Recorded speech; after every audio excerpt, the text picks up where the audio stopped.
Bom dia a todos, aqui é Remo Noronha, carinha feia de novo, então, gente, não tem nada a ver com aula de física e matemática, vamos só bater um papo aqui hoje. E esse papo vai ter um pouco a ver com aquilo que eu aprendi na leitura de Sun Tzu, A Arte da Guerra, né? Então, deixa eu abrir um parênteses aqui, que as pessoas falam que alguns livros são obrigatórios, né? Então, eu consegui ler Sun Tzu em matéria de guerra, né, de coisa às vezes até um pouco pesada, eu consegui lidar bem com o livro, né, de entender a lógica de que como você tem que agir em momentos difíceis, porque a guerra pode ser uma guerra factual, né, e era um manual de guerra realmente, mas a guerra também pode ser metafórica.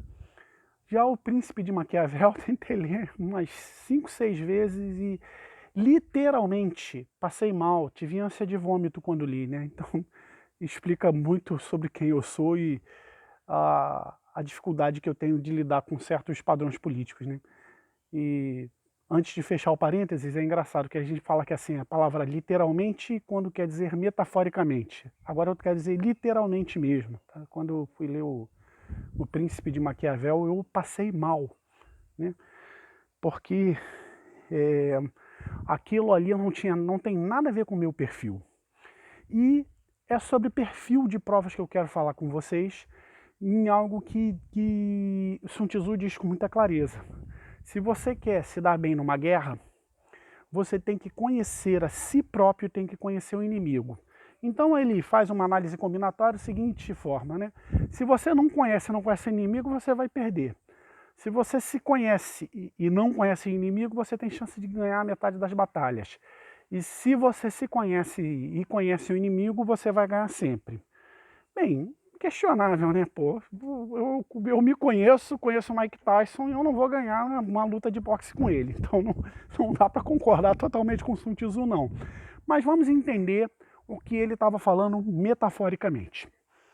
Você vai fazer uma prova. No final do ano você vai tentar o Enem, você vai tentar o ERJ, você vai tentar CEDERJ, você vai tentar Colégio Naval, vai tentar Escola Naval, vai tentar IME, vai tentar ITA e tudo mais. Então, fundamental você ter o autoconhecimento, aí você estudar, tá?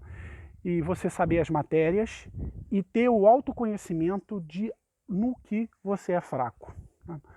Para mim, particularmente, sempre foi sofrido língua portuguesa e química, então eu estudava isso que nem um louco, enquanto física, matemática e até a biologia, por incrível que pareça, para mim eu aprendia de uma maneira mais natural. Então eu tive que batalhar muito para cobrir as minhas deficiências. Essa daí passa pela questão de autoconhecimento. Se você vai entrar numa guerra, você tem que saber quem você é.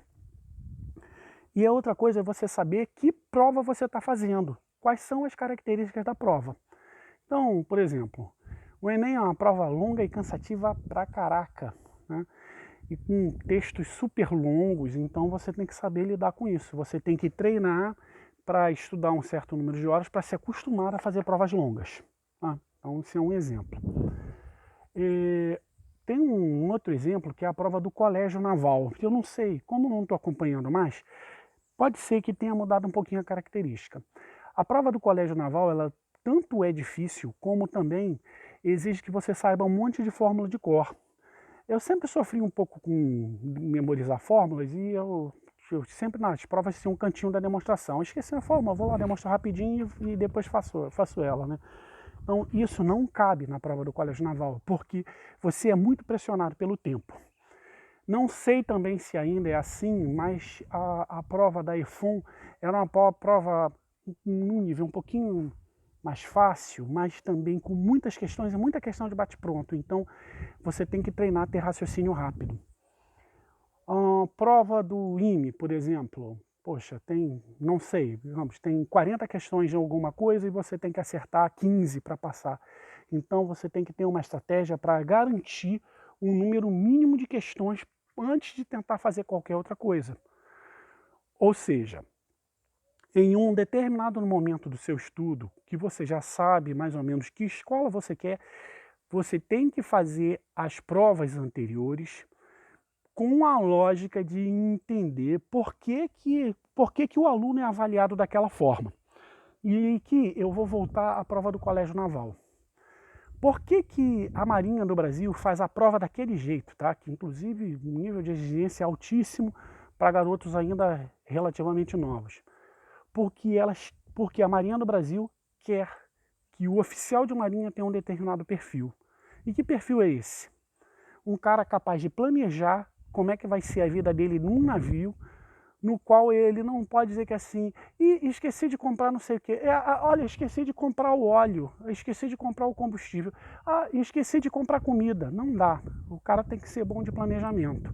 Então um camarada capaz de estudar horas e horas e horas e horas na base do cafezinho e conseguir resultados fantásticos em condições difíceis. Então ali é claramente a busca de um perfil para a instituição. Já a Marinha Mercante, por um motivo qualquer, acha que as pessoas que vão estar no navio têm que ser pessoas de raciocínio muito rápido. Então faz prova que as questões não são absurdamente difíceis, mas são muitas questões que o cara tem que responder num tempo curto. Então eu fico imaginando assim, seria algo, por exemplo, adequado para um piloto de avião. O cara tem pouco tempo para decidir. Então, o que eu estou falando passa por uma realidade da época que eu era concurseiro. E você fala assim, Remo, e eu que vou fazer o concurso agora? Meu irmãozinho, vai lá e brinca com as provas anteriores. Ah, tá difícil? Azar o seu, meu irmão. Pelo menos as últimas 3 provas da instituição que você quer, você tem que entender mais ou menos qual é a lógica da banca, o que você pode esperar daquela banca, né? Particularmente, algumas bancas devem mudar agora por questão de paradigma político, então vai estar todo mundo no escuro, paciência, vida que segue, mas mesmo assim eu não acredito que nenhuma prova vai ter uma mudança absurdamente radical.